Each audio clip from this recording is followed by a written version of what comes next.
Hi. The winner of the Jack Just about Richards. Meet Me by the Sea. Is he running the Jack Richards? Yes. And what chance did he have?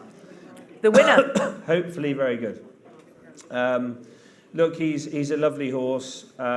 He's been campaigned over 2 miles most of his career.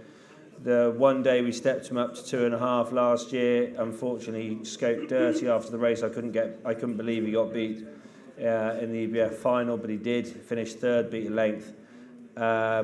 It's been a struggle getting races into him because of the way the programme is. But he won as he did. Sometimes looked hard work over 2 miles. He was outclassed on that ground. He doesn't want heavy ground. He's not going to get heavy ground. I hope he can be very competitive. He's the winner, as you rightly divine, isn't he? Yeah.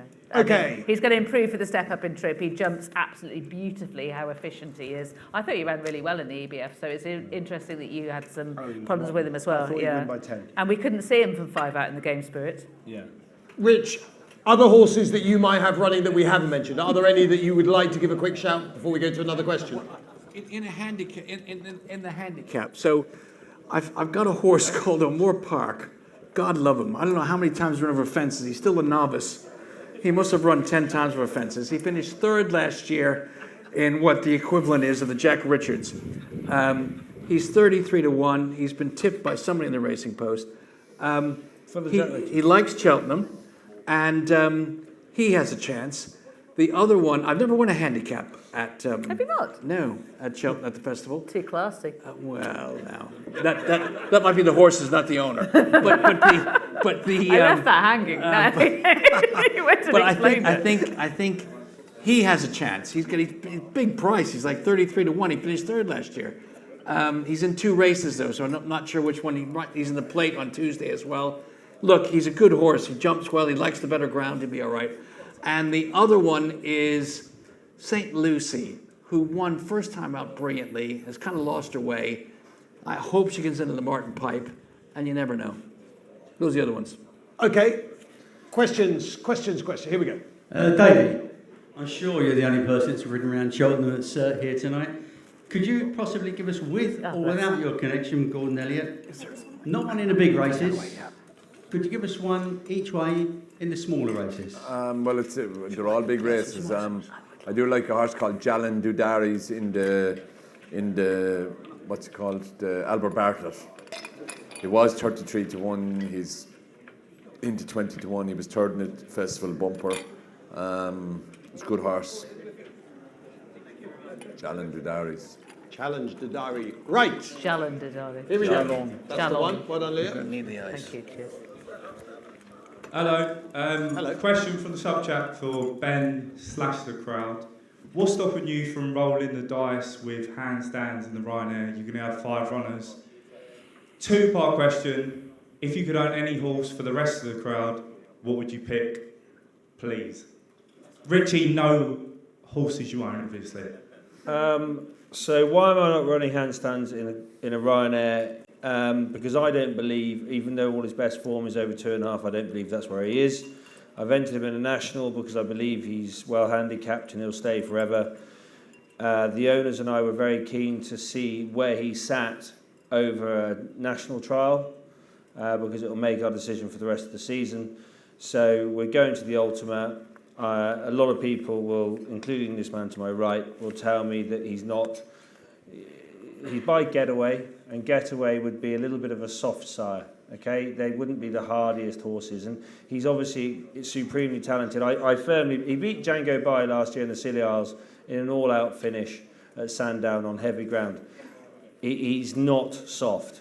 He hasn't had his own way this season. He's had a bit of a wind issue to get over, and I firmly believe that the Fleur de Lis brought him back to his best. So why not exploit your handicap mark and try and roll the dice? As Rich has pointed out tonight, festival winners are festival winners. Okay? So we've just basically decided that Factor File's going for the Ryanair, so's John Bon. So what's the point? Because we're probably not going to beat them over that trip. The Gold Cup is red hot. So let's go for the Ultima and try and win that. And if I could train any horse right now, it would probably be. No. It would probably be. One for the audience. It would. Do you know what? It would be Old Park Star, because I think whatever he does this year, he'll be a phenomenal horse next year. Rich, you can train or own any horse right now other than one you currently train or own. Who would it be? I just bought 2 this week. I'm quite excited about. But I would say Mighty Park. Pardon my accent. Mighty Park. They talk about him all the time at Willie's Yard, and as I said, I could have bought him if I was in the opera. But they think he's an absolute machine. So interesting. I don't know if we'll run it. I think JP. It's up to JP, of course, but I think he's debating whether to run him or not. He's only had 1 run, and I know that Willie was quite keen to keep him over as a bumper horse. That's when we first bought him. That was what. Well, sorry, I don't know that. But that's what he told me he would be. And running over hurdles, year 1, who knows? But he's a very, very talented horse, and that is interesting. So I'd say that. The other one would be the Jukebox Man. He's a very good horse. Yeah, he's a great horse. Okay. That was great for Harry Dunlop and great for the sport. Redknapp. Harry Redknapp? Who? Harry Dunlop. Definitely not Dunlop. Redknapp. Redknapp, sorry, Harry Dunlop. Sorry, he owes me money. Anyway, This is when we should have been having the champion hurdle and mares. no, I'm absolutely fine. You've made an error here. No, he was great, and we had a big hug afterwards, and he was great. It was great for the sport, great for Ben. Hell of a race to King George. Lydia, quickly. If I could own one horse. You can own whichever I'm train. a total sentimentalist. It would be Galopin de Champs. My favourite horse in training. I loved him since the moment since he jumped over a fence. And you have him for about another year. Did you not like him in the Martin Pipe? I didn't know, sadly. I was late to gotten on, but I thought he was a brilliant jumper as a fence. Okay. Davy? I'd be pick him under the novice, or maybe talk. Probably could buy him. Well, I couldn't buy him. Rich could. You could. Rich could. You could, Davy Russell. Rich could buy him. All those coups you pulled off. But I'd say talk. Looks like a really good novice you'd be looking towards the future, or Nicky's horse in the spring novices. Yeah. This poor man's arm's hanging off, man. In we go. Chebbers. Oh dear. Oh dear. Oh dear. The hammer's fallen. Hello. If Lossie runs in the Champion, does it win? She won't run. She'll run in the mares. And she won't. No. I think the new Lion is completely underestimated. Even though he's favourite, I think he was brilliant. Even though the form may not have worked out as a novice, I'm absolutely sure he would have won the Fighting Fifth, despite what my esteemed friends say. And he was doing his best work in the last 20 yards last time in a slowly run race, which isn't suited. Come on. This will be a strongly run champion hurdle where his stamina will come into play. And I think he will. There's no chance you. of Lossie in the Champion. No one's mentioned it all week. Bet of the week, Bambino. Bet of the week. Bambino flyer, okay, the Fever. Have you been on it as well? So why does she turn the form around with Old School Outlaw? Oh, yeah. Okay, thanks for that. It's catching. Right, can we just wait for the mic to get to you so that everyone else can hear your question? We have one down here. Quick one for Rich and quick one for Ben. Rich, you mentioned Patrick riding Gaelic Warrior in the Gold Cup. Is he definitely going to ride him? And then Ben, Lossie Mouth for the champion if she goes. What's the difference between cheap pieces and, say, a visor or headgear? You said nothing to do with those, but you'd be on it for cheap pieces. But Rich, Gold Cup Gaelic Warrior, Patrick or Danny? No, well. Get Danny on. Sorry. So I love Danny. I absolutely love Danny. But as you can imagine, Mullen's cousins, nephews, uncles, the politics are incredible. So Patrick rides him work every day. I love Danny, and sometimes I'll jock Patrick off to ride Danny. But because, I'll sometimes jock Patrick off for Danny to ride. Sorry. Janie Mac,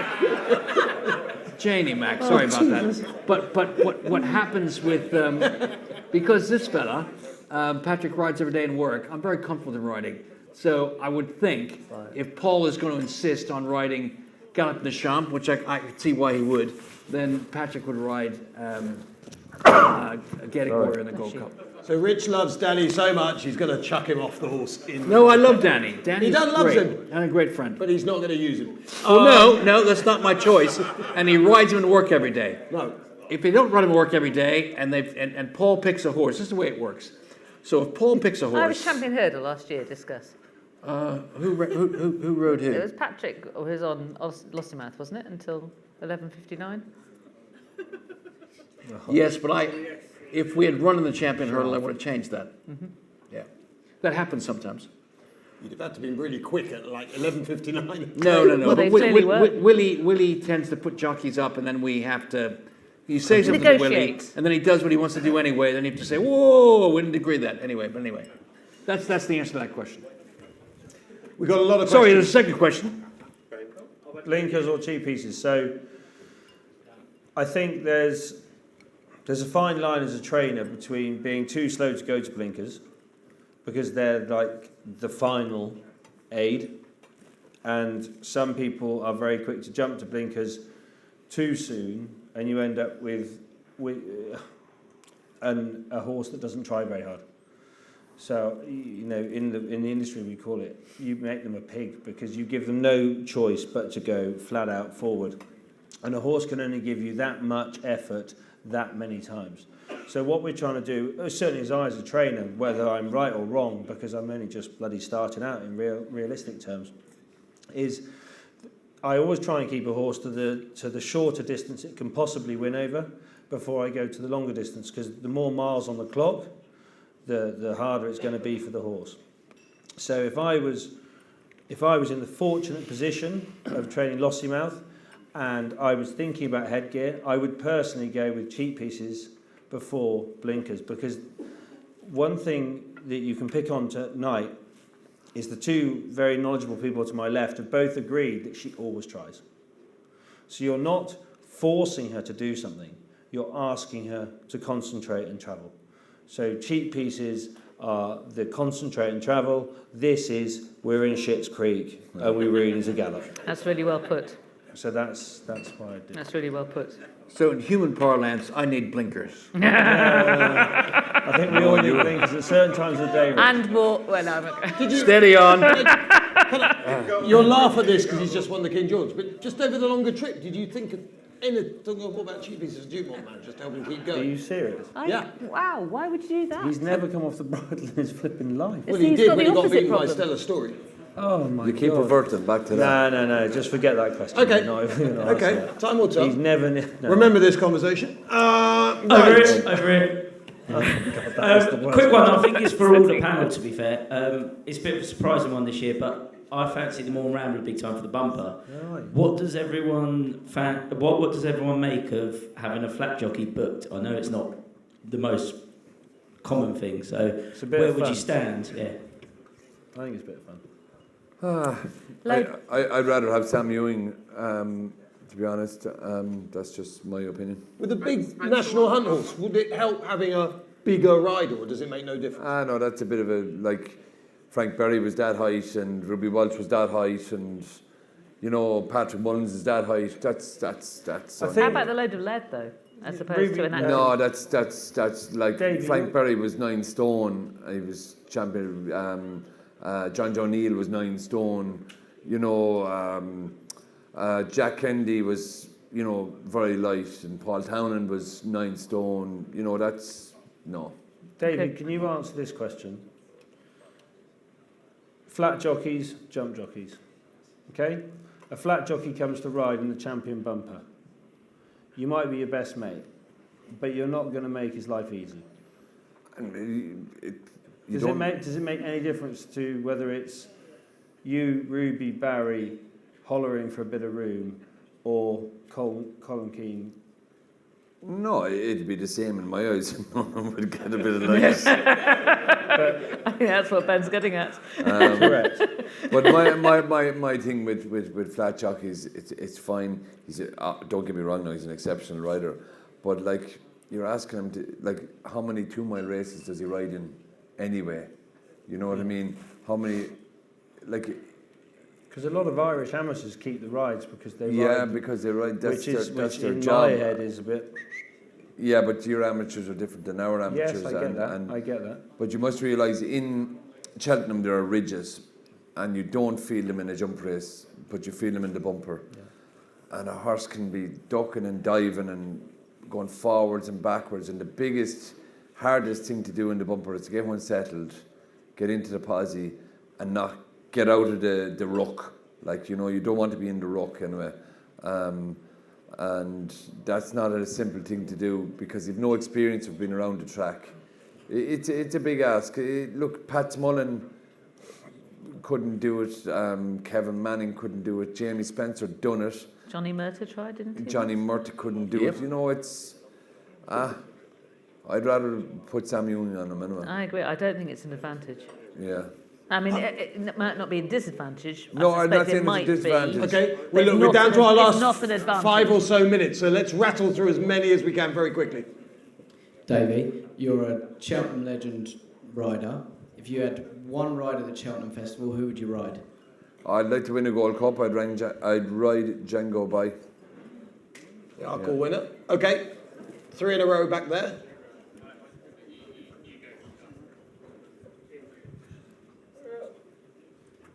Here we go. Sorry, suspense. Rich, we appreciate your honesty about Gaelic Warrior and generally every year of where Lossy Mouth's going to run. But what I don't understand is you've had a 6-month national hunt season. You know broadly the field for the champion hurdle and the mare's hurdle, and you know the weather forecast for the next week. What could possibly change in this period of time in terms of where you run her? Her work. Can I answer that for you, Rich? Go on. It was on the paper this morning. Barry Connell, he got a sore neck. You know what I mean? Like, you know, Gordon Elliott's filly may not run. The new line may not run. You know, there's so many variables. You can't be as hard on people. When you're there looking at them every day, it's tender hooks. Things change. She could give a cough. She could do a blistering piece of work and just blossom like fillies can do at this time of the year. Just absolutely turn inside out in a matter of days. It's not, the thing with national hunt racing, it's not an exact science. There's loads of variables in between.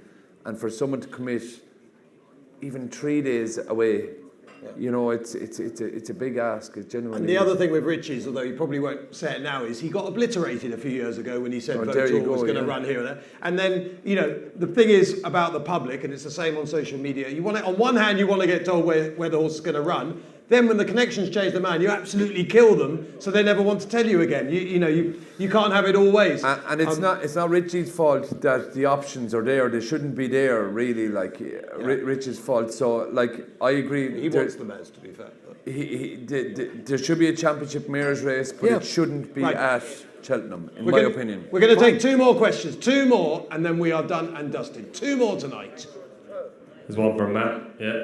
So, Davey, obviously, legend of Cheltenham and Jigginstown and everything else. I've been one with Tiger Roll, the legend. So, for the cross-country chase, the Jigginstown now have a good chance in Favre du Commandou. How do you think he's going to come up against Stumptown in the cross-country? Oh, he's a hell of a good horse. He's after turning inside out. He was heading towards, you know, no man's land until he put his best foot forward, and he won a Paddy Power, and it's a handicap this year. It's not one for really getting stuck into. There's plenty of horses in there that look attractive off their weight, you know.